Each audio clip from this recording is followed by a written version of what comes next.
जी, अस्सलाम वालेकुम जी। Again, I welcome you all to the channel Zen Physics Tutorials।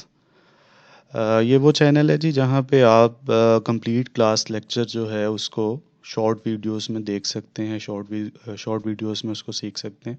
तो अगर अभी तक आपने ये चैनल सब्सक्राइब नहीं किया, then do subscribe and press the bell icon.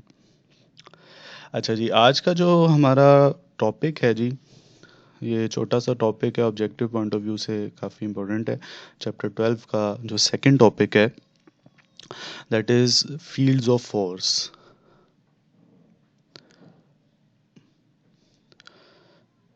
अच्छा अच्छा बेटा, जैसे हम लोग जानते हैं कि फर्स्ट ईयर में आप लोगों ने ग्रेविटेशनल फील्ड की बात की थी कि हर जो ऑब्जेक्ट है, एक मैसिव ऑब्जेक्ट है, तो एक ऑब्जेक्ट दूसरे को अट्रैक्ट करता है। जो मैसिव ऑब्जेक्ट है वो दूसरे ऑब्जेक्ट को अट्रैक्ट करता है ड्यू टू ग्रेविटेशनल फोर्स, जिसका फार्मूला आप लोगों ने पढ़ा था, F=G m1m2/r²। इसी तरह से इलेक्ट्रिक फोर्स की हम लोगों ने बात की है, जो इससे पहले टॉपिक आप पढ़ चुके हैं कि कूलम्स लॉ से आप लोगों ने देखा था कि दो चार्जेस के दरमियान भी एक फोर्स एग्जिस्ट करती है, जिसका फार्मूला था K q1q2/r²। खैर, इन दोनों के कंपैरिजन में भी आगे एक टॉपिक आएगा, वहाँ पे हम डिटेल में बात करेंगे। लेकिन यहाँ पे हम बात कर रहे हैं कि हर एक जो फोर्स है उसके उसकी एक फील्ड होती है। जिस तरह ग्रेविटेशनल फोर्स है तो उसकी एक ग्रेविटेशनल फील्ड है। आपने देखा था कि अर्थ की ग्रेविटेशनल फील्ड के अंदर जैसे ही कोई दूसरा ऑब्जेक्ट आता है तो वो उसको अपनी तरफ अट्रैक्ट करती है। अच्छा, सबसे पहला जो क्वेश्चन है वो यहाँ पर ये है कि इन फोर्सेस का ओरिजिन क्या है। तो ओरिजिन जो है वो स्टिल अननोन है। खैर, हायर क्लासेस में जब हम इसको स्टडी करते हैं तो पार्टिकल फिजिक्स की जब डिटेल में जाते हैं तो वहाँ से थोड़ा बहुत ओरिजिन का हमें आइडिया ज़रूर हो सकता है, लेकिन स्टिल इस लेवल पे हम यही कंसीडर करते हैं कि जो इन फोर्सेस का जो ओरिजिन है वो अननोन है। लेकिन जो एक दूसरा कॉन्सेप्ट है कि एक ऑब्जेक्ट से दूसरे ऑब्जेक्ट तक फोर्स किस तरह से ट्रांसफ़र हो रही है, जैसे एक मैसिव से ऑब्जेक्ट से दूसरे मैसिव ऑब्जेक्ट तक, या एक चार्ज से दूसरे चार्ज तक जो फोर्स का जो इफ़ेक्ट है वो कैसे ट्रांसफ़र हो रहा है, तो उसके लिए हम लोग फील्ड का कॉन्सेप्ट जो है वो यूज़ करते हैं। ग्रेविटेशनल फील्ड की आप फर्स्ट ईयर में बात कर चुके हैं। तो इलेक्ट्रिक फोर्स जो है ये किस तरह से ट्रांसमिट होती है, इसके बारे में जो सबसे पहले माइकल फेराडे ने ये कॉन्सेप्ट इंट्रोड्यूस करवाया था जी, इलेक्ट्रिक फील्ड का, कि हर चार्ज के गिर्द जो है वो एक इलेक्ट्रिक फील्ड एग्जिस्ट करती है, और ये उसकी एक इंट्रिंसिक प्रॉपर्टी है, ये उसकी नेचुरल प्रॉपर्टी है। ये मैंने अंडरलाइन भी किया हुआ है। और वो इलेक्ट्रिक फील्ड क्या है? It is considered to be a force field that exerts a force on other charges placed in that field। कि इलेक्ट्रिक फील्ड बेसिकली एक फोर्स फील्ड है कि जिसके अंदर जब कोई दूसरा चार्ज आएगा तो वो उसके ऊपर फोर्स एक्सर्ट होगी। ठीक है जी। अच्छा, अब ये इसकी जो प्रेजेंस है, इसका अगर हम लोगों ने अंदाज़ा लगाना है, ये अगर आप देखें बेटा, तो ये डायग्राम ए में ये एक पॉजिटिव चार्ज शो किया हुआ है और उसके सराउंडिंग रीजन में ये जो डॉट्स शो किए हुए हैं, इसका मतलब है कि ये इसके गिर्द ये एक उस चार्ज की इलेक्ट्रिक फील्ड है। अब अगर आपने अंदाज़ा ये लगाना है कि ये क्या वाकई फील्ड एग्जिस्ट करती है या नहीं करती, तो इसके लिए हम क्या करते हैं कि इसकी फील्ड में एक टेस्ट चार्ज इंट्रोड्यूस करवाते हैं। टेस्ट चार्ज क्या होता है जी? ये यहाँ पे अगर आप देखेंगे तो इसको क्यू नॉट से उसने रिप्रेजेंट किया गया है टेक्स्ट बुक के अंदर।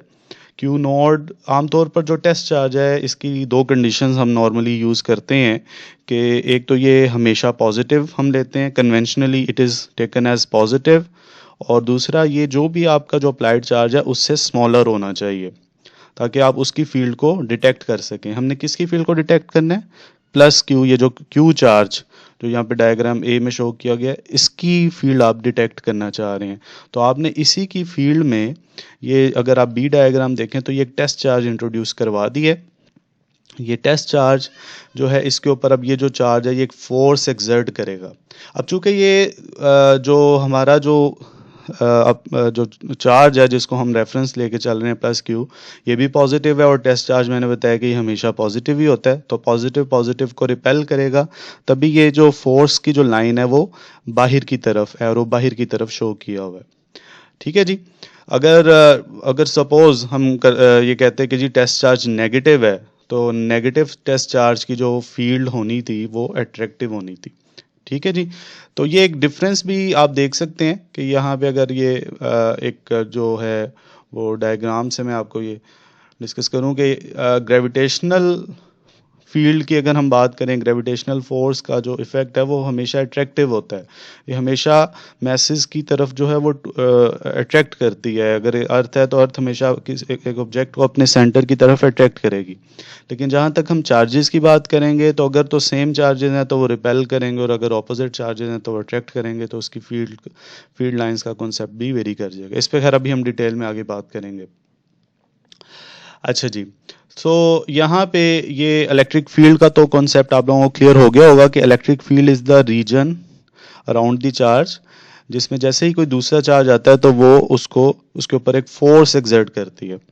अब इसको मेजर करने का जो एक पैरामीटर है उसे बेटा हम लोग नाम देते हैं इलेक्ट्रिक फील्ड इंटेंसिटी, या इलेक्ट्रिक फील्ड स्ट्रेंथ भी उसे कह देते हैं जी। ये जैसे ही मैंने अंडरलाइन किया हुआ है, that is the electric field intensity is the force per unit charge.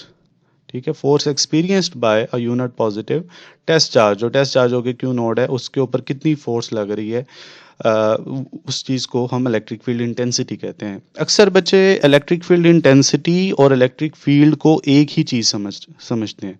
Electric field वो रीजन है अराउंड दी चार्ज, और इसको मेजर करने का जो पैरामीटर है उसे हम इलेक्ट्रिक फील्ड इंटेंसिटी या इलेक्ट्रिक फील्ड स्ट्रेंथ का नाम देते हैं। ठीक है जी। तो ये इसका रिलेशन आ गया, E is a vector quantity, इसका यूनिट न्यूटन पर कूलम होता है जी, और इट्स अ वेक्टर क्वांटिटी। खैर इसके यूनिट पे हम मज़ीद ये थोड़ी सी बात कर लेते हैं। ये मैंने जैसे मेंशन किया वह यहाँ पे कि ये इसका रिलेशन आ गया, और जो सिस्टम इंटरनेशनल में इसका जो यूनिट है दैट इज़ न्यूटन पर कूलम। और अगर इसी को आपने बेस यूनिट्स में लिखना है तो वो फिर आप ओपन कर लें, न्यूटन किलोग्राम मीटर पर सेकंड स्क्वायर, कूलम क्या होता है एम्पेयर सेकंड। इनकी वैल्यूज़ को जब आप ये ऊपर ले जाते हैं तो किलोग्राम मीटर पर सेकंड क्यूब और पर एम्पेयर हो गया। यहीं से आप डायरेक्टली इसकी डायमेंशन भी लिख सकते हैं, जो कि क्या है जी, ML T-3 और A-1। ठीक है जी। तो ये खैर इसकी डेफिनेशन आ गई, जो कि अक्सर आपसे पूछी जाती है ऑब्जेक्टिव में, शॉर्ट क्वेश्चन के तौर पर भी आ सकती है। अच्छा जी, फिर जो नेक्स्ट कॉन्सेप्ट है इसमें that is electric field intensity due two point charge.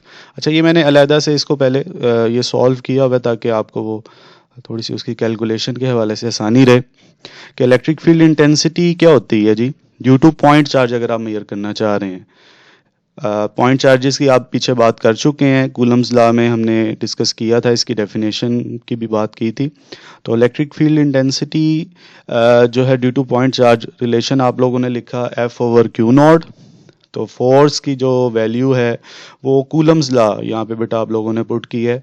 चूँकि एक चार्ज Q था और दूसरा Q0 था तो K/Q/Q0 बाय R स्क्वायर, और ये डिनोमिनेटर में Q0 ऑलरेडी मौजूद है तो ये Q0 इस Q0 से कैंसिल आउट हो जाएगा। अच्छा, ये चूँकि वेक्टर टर्म है तो ये इसका मैग्नीट्यूड था और R यूनिट वेक्टर इस फोर्स की डायरेक्शन को शो कर रहा है। तो यहाँ से हमें जो electric field intensity due two point charge उसका ये रिलेशन मिल जाता है जी K/Q/R स्क्वायर। अब आप इसमें देख सकते हैं कि टेस्ट चार्ज का रोल खत्म हो गया है, सिर्फ आपका वो जो Q चार्ज है वही यहाँ पे बचा है, और R यूनिट वेक्टर इसकी डायरेक्शन को शो कर रहा है। ठीक है जी। सो ये जो टर्म है ये इसका मैग्नीट्यूड आ गया, और R यूनिट वेक्टर डायरेक्शन है जो कि फोर्स की डायरेक्शन थी, और इसी रेफरेंस से ये इलेक्ट्रिक फील्ड की डायरेक्शन भी, इलेक्ट्रिक फील्ड इंटेंसिटी जो है उसकी भी डायरेक्शन जो है वो हम इसी से रिप्रेजेंट करेंगे। ठीक है जी। फर्दर अगर आप यहाँ पे देखें तो ये रिलेशन हमें ये भी बता रहा है कि जो इलेक्ट्रिक फील्ड इंटेंसिटी है वो आर स्क्वायर के साथ इन्वर्सली वेरी करती है। अगर ये वैल्यू, वैसे यहाँ पे वेक्टर नहीं डालना चाहिए था, ये वैल्यू की सेंस में अगर मैं बात कर रहा हूँ तो E is inversely varies with R square. तो अगर जैसे जैसे डिस्टेंस बढ़ेगा इलेक्ट्रिक फील्ड इंटेंसिटी कम होती जाएगी। मतलब जैसे जैसे आप चार्ज से दूर जाएंगे, आर इंक्रीज करता जाएगा तो इलेक्ट्रिक फील्ड इंटेंसिटी कम होती जाएगी। आमतौर पर ये ऑब्जेक्टिव में अक्सर आया होता है कि अगर डिस्टेंस इन्फिनिटी हो जाए तो वहाँ पर इलेक्ट्रिक फील्ड क्या हो जाएगी, तो आर की जगह जब आप इन्फिनिटी पुट करेंगे तो ई वहाँ पे ज़ीरो हो जाएगा। इसी तरह से अगर आप डिस्टेंस ज़ीरो पे बात करेंगे तो वहाँ पे इलेक्ट्रिक फील्ड इन्फिनिटी हो जाएगी। तो खैर बेटा, ये कुछ MCQs हैं, कुछ शॉर्ट क्वेश्चंस के तौर पर भी ये चीज़ें पूछी जा सकती हैं जी। तो बेटा, this is the concept about the electric field intensity. Hopefully अगर कोई क्वेश्चन आपके जहन में है तो do mention in the comment section जी। बहुत शुक्रिया। अल्लाह हाफ़िज़।